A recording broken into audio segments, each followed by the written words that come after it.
Hi, my name's Ollie, and in this Politics Explained video, I'm going to go through everything you need to know about the Labour Party in A-level politics. So that's not just all the knowledge and key examples you need to know, but also some key points of analysis and the key questions you could get asked in relation to the Labour Party so that it can really help you to revise and be prepared for the exam.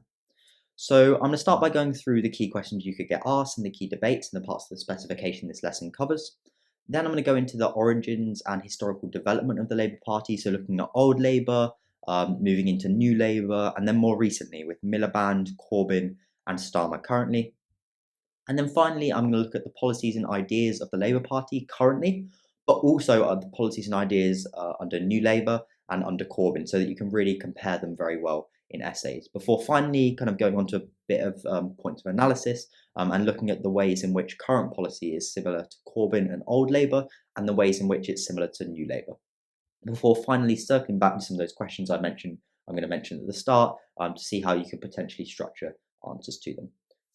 The PDF that you can see up there, you can access on the Politics Explained website in the first link in the description, where you can also find a place to sign up for tutoring if that's something you'd be interested in. There will soon be group classes on there as well as a lot of resources that can help you in your politics A level. So including all of these everything you need to know guides and key essay plans to help you revise and help you prepare for the exam. So drop any questions or comments in the comment section below. The timestamps in the description are to the different parts of this video, so you can skip through if you'd like to. Without further ado, let's get into it. So, starting off with the parts of the specification this lesson covers, so this is political parties and it's established political parties, but obviously just the Labour Party. So that's looking at the origins and historical development of the Labour Party, as well as how this has shaped their ideas and current policies on the economy, law and order, welfare, and foreign affairs. So we're going to go through all four of those at the end. The key debates you could get asked in relation to the Labour Party and current Labour Party policy is how close Labour Party policy at the moment is to old Labour and its traditional principles, how close it is to New Labour as well. And you could also get asked about kind of how close it is and the similarities and differences between it and the policy of other parties, especially the Conservative Party. Should be is a really difficult topic, but there's a kind of good way you could revise it, and that's making 3 really detailed essay plans on the questions in bold there, which should give you kind of good coverage of the topic, which you can then adapt to more specific questions that will come up. These essay plans will soon also be available to purchase on the Politics Explained website if you prefer to use those rather than making them yourself, though making them yourself can be really useful as a way of revision as well. So those possible questions are: evaluate the extent to which the Labour Party remains true to its traditional values and principles. So that's especially looking at kind of how socialist it is as well. Evaluate the view that current Labour Party policy is closer to that of New Labour than it is to Labour Party policy under Corbyn. So that's more recently compared to New Labour versus Corbyn, and kind of how close Starmer's current policies are to it. And evaluate the view that the policies of the Labour Party and Conservative parties are more similar than they are dissimilar. So if you prepare those kind of questions, you should then be able to have enough knowledge and analysis within those that you can then translate to different questions if they get asked. Obviously, this is a topic which you kind of do need to update quite a bit. So by the time you're going to get to the exam this year, and of course, if you have your exams next year or further on, if you're watching this video in a few years, you will need to update these notes. But if you look at the Politics Explained website and these everything you need to know guides on there, I will be continuously updating those as well. So without further ado, let's get into it. So starting off with the origins and historical development of the Labour Party. So where did the Labour Party originate? It was founded in 1900 by a group of socialist societies and trade unions with the original purpose of getting more working class MPs into Parliament so that they could push their interests. And that's why the party was originally known until 1906 as the Labour Representation Committee. Traditionally, the politically active working class had supported the Liberal Party, but by the 20th century it felt it needed a party specifically concerned with the interests of the working class. And within the party's first constitution, the 1918 Labour Party constitution, clause 4 was really key, and that committed it to campaign for common ownership of the means of production, distribution and exchange. So that's effectively socialism, right? Controlling the means of production, nationalising key industries, and running them in the interest of the community rather than just for profit. After the expansion of the franchise to include working class men in 1918, the Labour Party was able to have more electoral success and had two minority governments in the interwar period in 1924 and 1929 to 31 under Ramsay MacDonald. Those didn't really have that much power and didn't have that much influence. It's really after the war in the Attlee government that the Labour Party really began to have influence. And that was with Old Labour. So Old Labour, also kind of known as social democracy, you'll be doing this in your socialism topic as well, was key to Labour's post-war social democratic government. So they were real social democracy, and this was Old Labour. And the key point of this, the key kind of part in Labour Party's history where this really had influence was in the post-World War II period.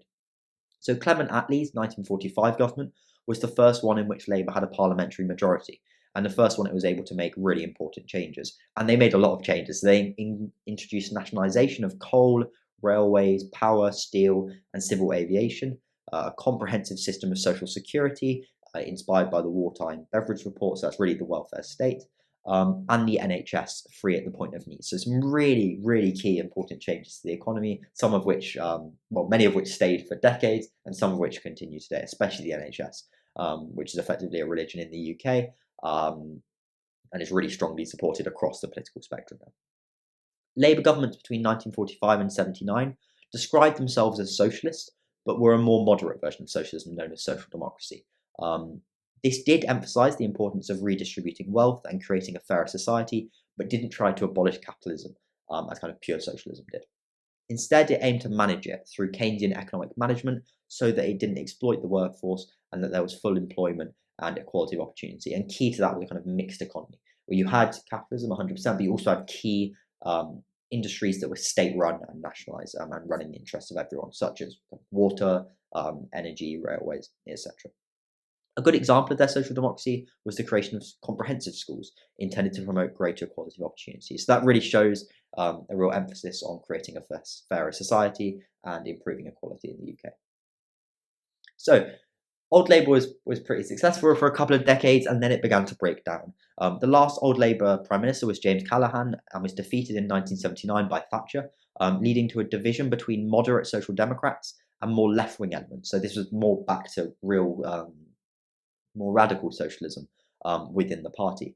And these more left-wing elements under Michael Foot captured the party in the in the run-up to the 1983 election. And the 1983 election manifesto from the Labour Party was very hardline socialist, kind of proposing even further nationalisation, increased tax and spending, the abolition of the UK's nuclear weapons, and withdrawal from the capitalist EEC, that's a European Economic Community. So it was very Eurosceptic at the time, this socialism.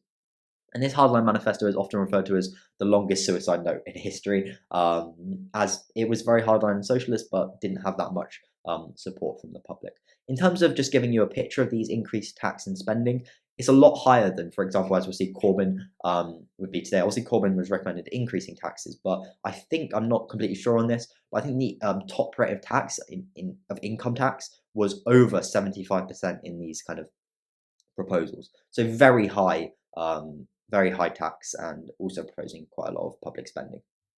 Following this catastrophic defeat in 1983, Neil Kinnock took over, and he was drawn more from the social democracy again, from the centre-left, the more moderate wing of the party, and really slowly began to rebuild. Labour weren't in power for a long period during that time. So from when Thatcher got into power in 1979, Labour wasn't in power again until 1997, and that was with New Labour. So New Labour followed on from Old Labour. In the 1980s, New Labour began to move away. The Labour Party began to move away from its hard left position in the 1983 election, so that it could broaden its support and get support not just from the working classes, who were actually diminishing in number as a proportion of the population as the economy was changing, but also from middle classes.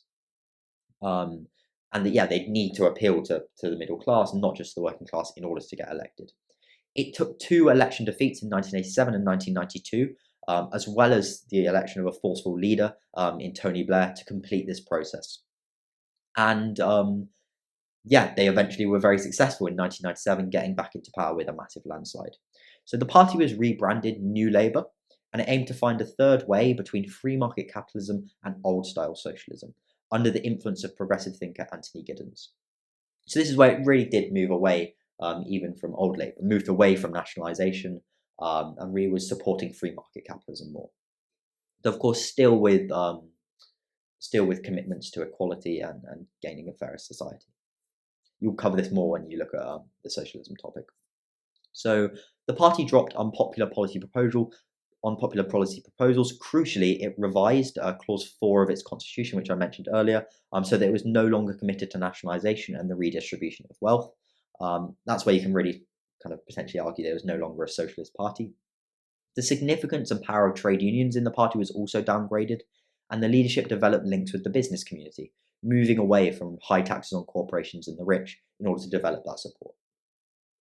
This stopped the party being a purely working class party and was really reaching out to middle class voters a lot more. Labour also became more pro-European and more pro the EU, and really emphasised managing the media to project a modern image and try to demonstrate party unity and discipline. And this kind of modernisation and democratisation was also really key to New Labour. And that was a way in which it embraced key parts of liberalism, and it introduced big changes to the constitution, such as devolution, reforming the House of Lords under that kind of modernisation and democratisation programme. You'll see that in the UK government part of the course as well, in terms of Labour's constitutional reforms, which there will also, before the exams this year, be a video on the Politics Explained YouTube channel, so make sure to subscribe. Blair won a landslide, as I said, in May 1997, helped by the disintegration of John Major's Conservative government. He then went on to be re-elected twice and was very successful as a Labour Party leader, though he became unpopular due to the Iraq War, before standing down in 2007 to be replaced by long-serving Chancellor Gordon Brown, who was then defeated by the Conservatives in the 2010 election, with the coalition then being the next government. So quickly on Brown, the 2008 financial crash was quite important, obviously very important to the world economy, to the UK economy, to UK politics. And in response to the 2008 financial crash, the Treasury pumped money into the banking system in order to boost economic activity, and the government nationalised or part nationalised the most vulnerable banks to restore confidence. Brown also broke an earlier promise not to raise income tax levels by creating a new 50% band for over £150,000, a sign that Labour wanted the well-off to assume responsibility for dealing with the economic situation. Brown proposed to maintain public spending, arguing that the drastic cuts suggested and ultimately imposed by the Conservatives in austerity would starve the economy of resources and prolong the downturn. These measures led to claims that New Labour had been abandoned, it was going back to old Labour, but ultimately these were emergency measures at a time of heightened concern and not ideologically driven. It wasn't like they were nationalising the banks because they thought it was the best approach. It was the best approach at the particular time in relation to the global financial crisis. So ultimately wasn't really a move back to old Labour much at all. This move, just to kind of sum up, this move to New Labour was really divisive, and many traditional socialists rejected New Labour's modernising efforts as a betrayal of their heritage and felt that Blair was too connected with the business leaders and the business community and too positive about free market capitalism. His building of close links with the US government, leading to the Iraq War, further damaged his credentials as a progressive figure. So they're the kind of elements you can really see it creating division and New Labour really being seen as moving away from old Labour, which I think is a very fair assessment. On the other hand, a lot of others argued that this move to New Labour was really necessary. It was a necessary adaptation to a changing society in which Labour could no longer get elected by just appealing to working class voters. And they also argued that it embodied these traditional values in a modern setting. So still had a commitment to equality, still had, especially equality of opportunity, still had a commitment to fairness, and a lot more progressive government than the Conservatives were offering, but in a modern setting where they could get elected and which was suitable for the economic situation and global economy at the time. So that was New Labour. What you had afterwards is Milliband. Not too important, but I'll quickly go through him. You're unlikely to get asked a question about Milliband. Very unlikely. It might come up in a source question potentially. But between 2010 and 2015, after Gordon Brown lost the 2010 election, you had Ed Miliband, who actually beat his brother David Miliband in the Labour leadership election in 2010. And in this, it saw the party take up a not always coherent position, maintaining some of New Labour's policies, a lot of New Labour's policies, but also shifting slightly to the left.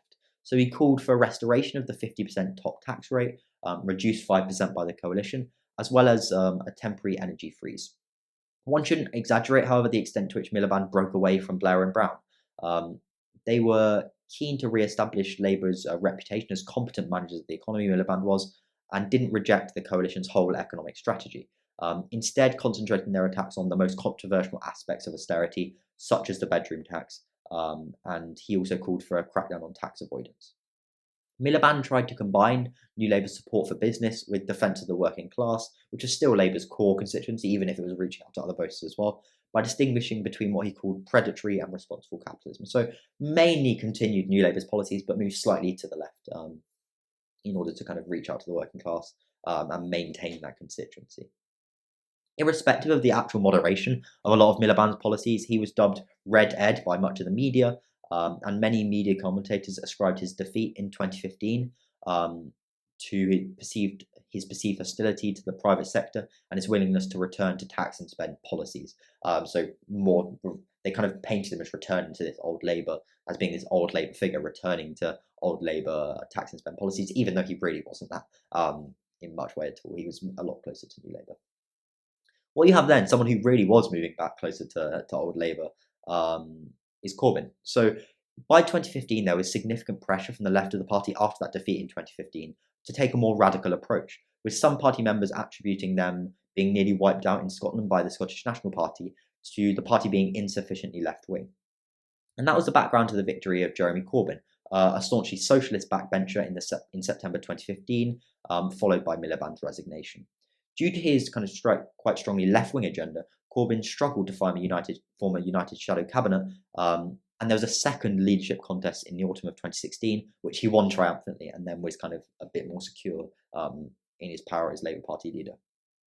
Never before had there been such a party divide between MPs who were more New Labourite and favoured a more cautious centrist approach, and its grassroots, including Momentum, a key movement at the time, who approved of Corbyn's unconventional anti-establishment and more left-wing style, and many of those described themselves as socialists, as Corbyn did, and his Chancellor John McDonnell, for example, did as well.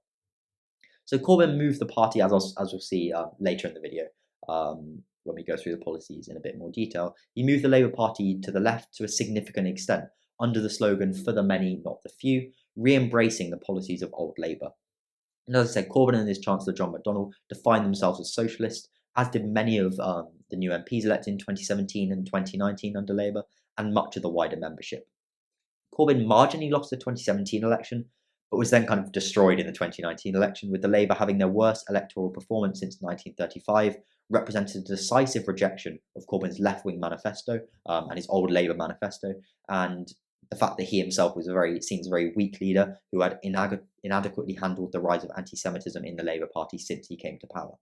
So Corbyn fails in 2019, massively fails in 2019, with the Conservatives winning a significant majority. Corbyn then resigns, and then you have what we have now, and that's Keir Starmer.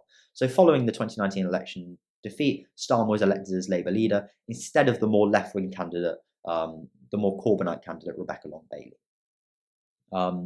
Recognising that Corbyn's left-wing programme was conclusively rejected by the electorate in 2019, Starmer's progressively moved the Labour Party closer to the centre ground since coming to power. And following Partygate, the failure of Liz Truss's administration, and general dissatisfaction with the Conservatives, Starmer's Labour Party overtook the Conservative Party in the polls and have looked likely to win the next election since the spring of 2022. So in the next 2 years, there's going to be another election. It looks quite likely that the Labour Party may win it, which in 2019 or after the 2019 election seemed kind of way off and impossible. So it's really quite a significant shift.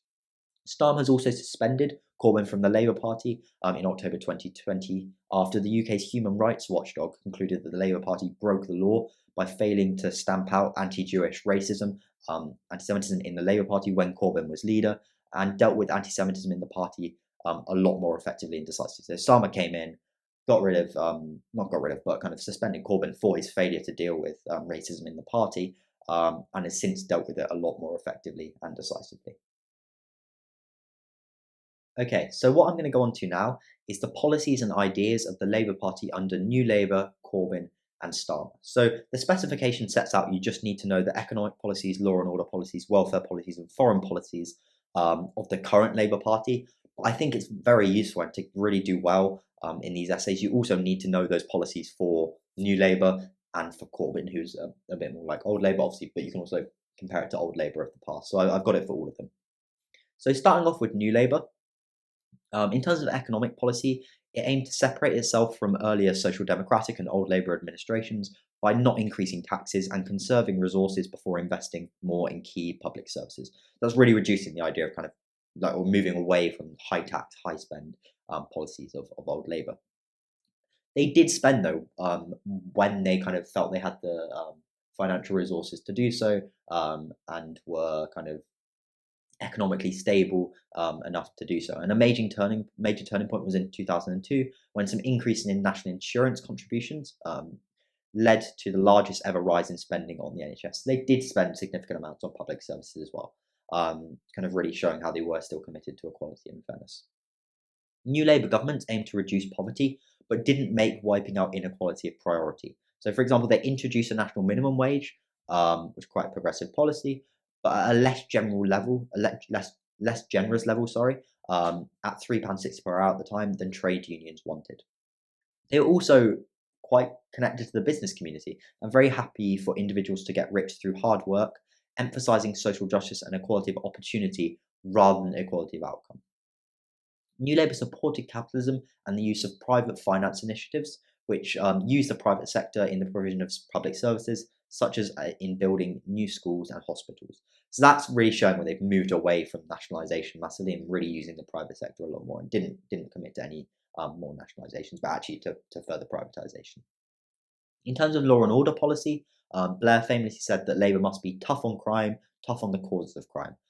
So that was setting out his policy of being kind of really strong on criminal behaviour and punishing it, but also tackling poor social conditions that led to criminal behaviour in the first place. So Blair imposed conditions on the receipt of welfare benefits and brought in antisocial behavioural orders to deal with antisocial behaviour. Some of Labour's measures to fight terrorism promoted the safety of the community over human rights, as you can see in the Rights in Context video on the Politics Explained YouTube channel.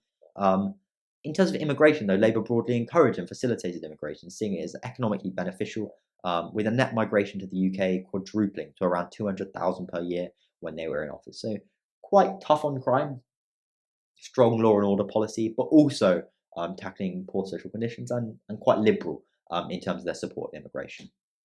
In terms of welfare policy, as I mentioned, they consistently increased spending on the NHS and education.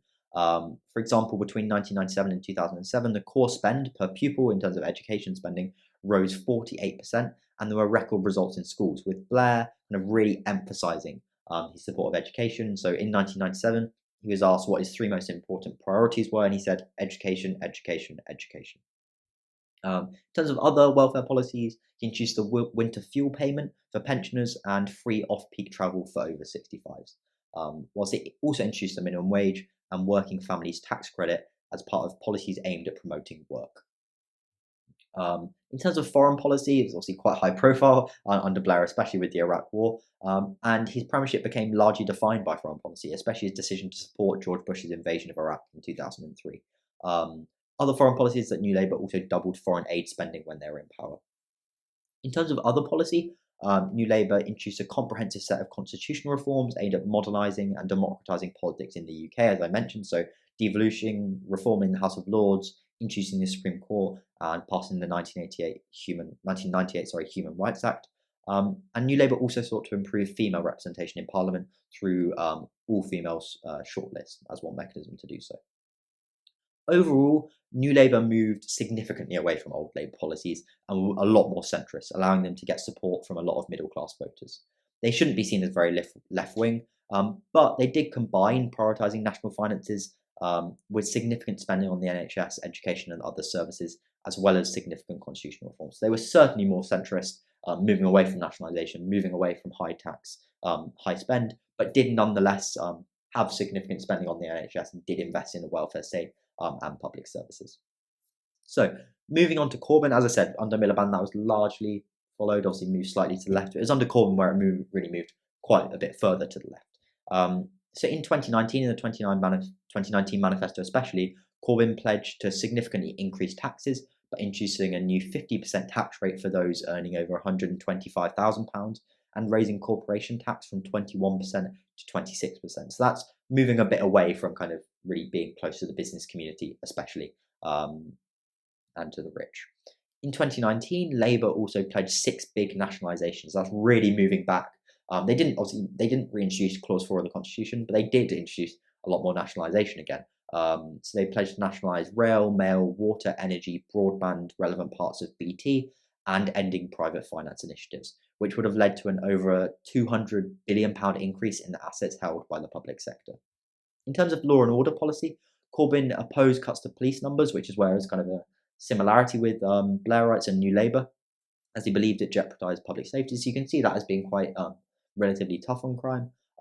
But there was actually kind of a bit of a move away from that tough on crime stance, more focused on the tough on the causes of crime, focusing more on dealing with poverty and inequality, and yeah, rejecting that New Labour's really tough stance on crime. In 2019 and 2017, Labour also pledged to end immigration targets by the Conservatives, which sought to limit immigration. So, similarly, quite supportive of immigration. And Corbyn's premiership was marred by accusations of being close to terrorist groups in the past. That's also important to law and order policy. In terms of welfare policy, Corbyn strongly opposed benefit cuts and also pledged in 2019 to replace the universal credit benefit system. He also, importantly, opposed the use of the private sector to deliver public services. That was one quite key aspect to New Labour. What they did do is they used the private sector in the delivering of public services with private finance initiatives. And a central aspect of a central aspect of Corbyn, as was of old Labour, was kind of a wholly state-run NHS. In 2019, Labour also pledged an average annual increase of 4.3% in overall health and social care spending. So maybe similar to New Labour, they're also pledging increases in spending on the NHS. In 2019, Labour also pledged to freeze the state pension at the age of 66 and to scrap tuition fees and end the charitable status of private schools, introducing a lifelong adult learning service as well. So some important policies on education, really tackling the private sector there as well. In terms of foreign policy, as a backbencher, Corbyn was generally anti-capitalist and anti-Western, consistently voting against the use of force and Western intervention. He wanted the UK out of NATO and wanted to get rid of Trident. So some very left-wing policies in terms of foreign policy. When he got into power, he was slightly limited in this, with the Labour Party kind of in both elections pledging not to pull out of NATO and to pay for Trident due to the insistence of the public and moderate MPs in and out of the cabinet. But nonetheless, Corbyn was a lot more supportive of a much more left-wing foreign policy, which can be seen as a bit more closer to old Labour than New Labour.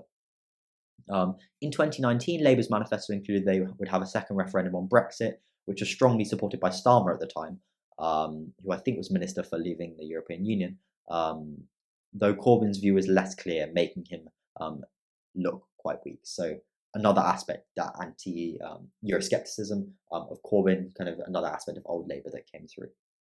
In terms of other policies, in 2019, Labour pledged to build 100,000 council houses each year, and to extend 30 hours of free childcare to all 2 to 4 year olds. So you could include that in a policy in a paragraph on welfare policy. So overall, Corbyn shifted the Labour Party policy significantly to the left, back to old Labour and social democracy, and pledged huge increases in public spending. So now, probably the most important thing is the current policies of the Labour Party.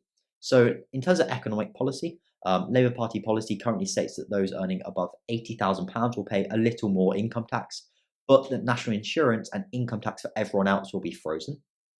So that's not as radical as Corbyn in terms of taxation. Labour have criticised the Conservatives' approach to the cost of living crisis and pledged to decrease disparities within society. So Starmer said he'd respond to public sector strikes with negotiation to find a fair pay deal for workers. So that can be seen as a bit closer to old Labour, and that he would oppose anti-strike legislation by the Conservatives. On the other hand, though, he's also discouraged Labour MPs from going to picket lines, showing less support than Corbyn or old Labour would have for striking workers. So that's why you can see him a bit closer to New Labour.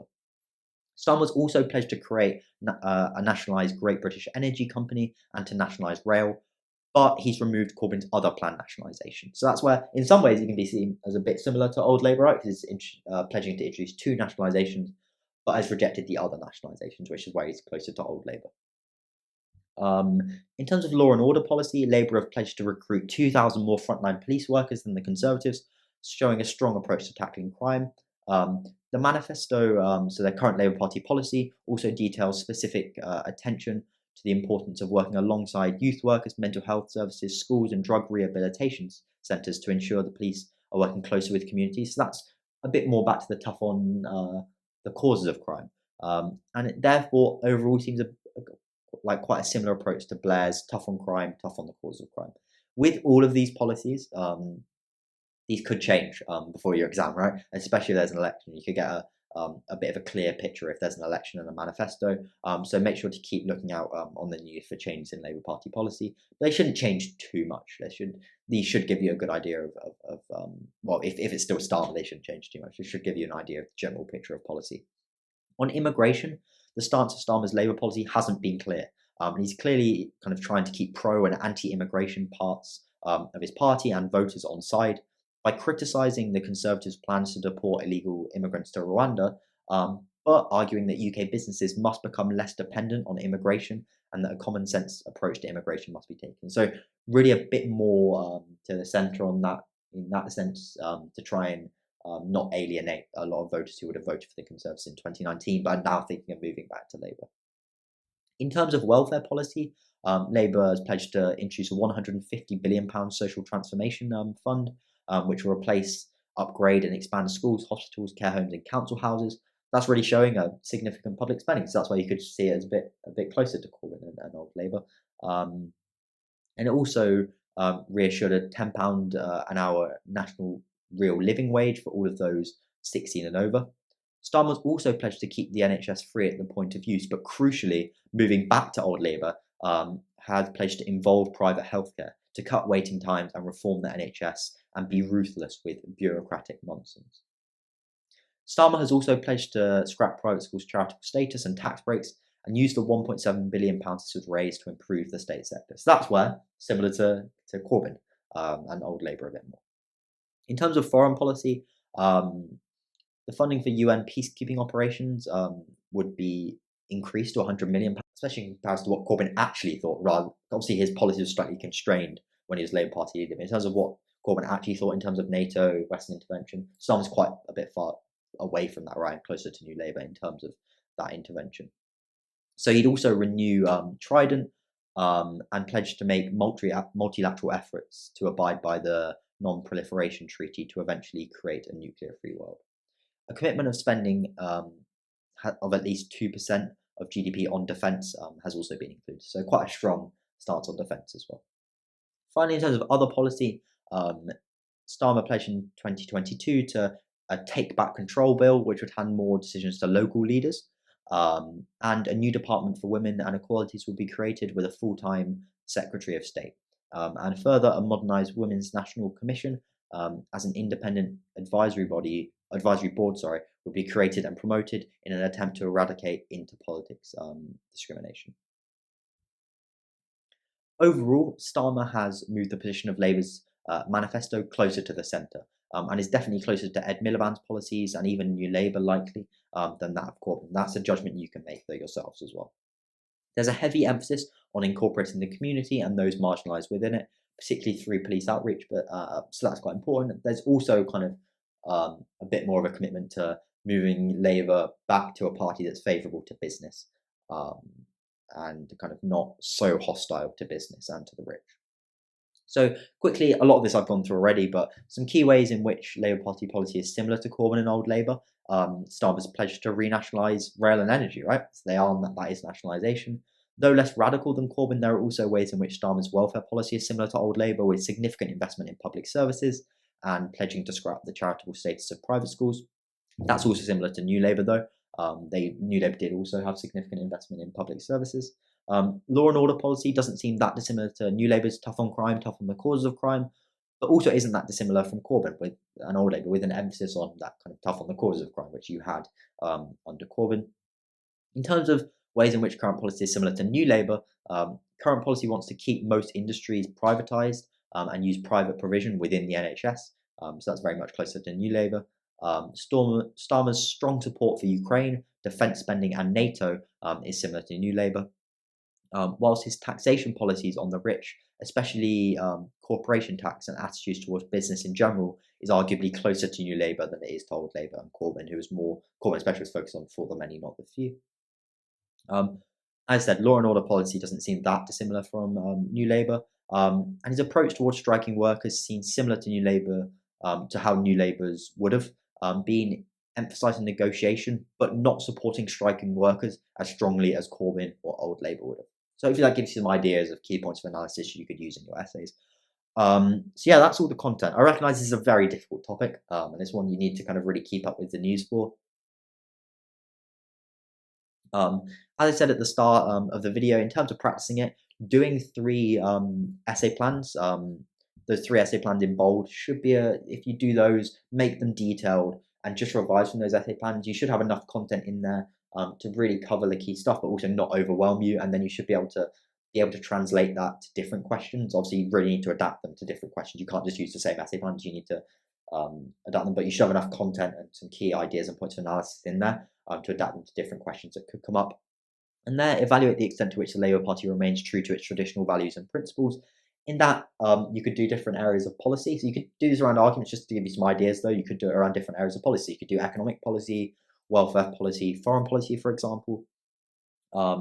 Evaluate the view that the current Labour Party policy is closer to that of New Labour than it is to Labour Party policy under Corbyn. Again, you could do those kind of topical paragraphs, economic policy, welfare policy, foreign policy, or you could do it based on arguments. So maybe 2 key ways are similar to New Labour with counterpoints in relation to old Labour, and 1 key way that they're more similar to Corbyn with counterpoints within, so completely up to you. And then evaluate the view that the policies of the Labour and Conservative parties are more similar than they are dissimilar. That's one where you obviously need the Conservative Party video and lesson as well. But again, you could do that on kind of economic policy, foreign policy, and welfare policy. Could be a really good way to revise it and to potentially structure it in the exam. For all 3 of these questions, there'll soon be essay plans for these on the Politics Explained website if you don't want to make them yourself, or if you want some guidance, which you can purchase there. And as I said, on the Politics Explained website, there's also a lot of other help in terms of other essay plans, everything you need to know guides, which are kind of these ones up here, but ones that are going to be updated on the website. Also exemplar essays, and crucially kind of a key point, you can sign up for tutoring if that's something you'd be interested in, as well as soon, as I said, I'm going to be introducing some group tutoring, so that kind of which will be a bit cheaper as well. So yeah, that's pretty much everything. Thank you very much for watching. Feel free to drop any questions or comments in the comment section below if there's anything you need a little bit more help with, and I'll see you next time.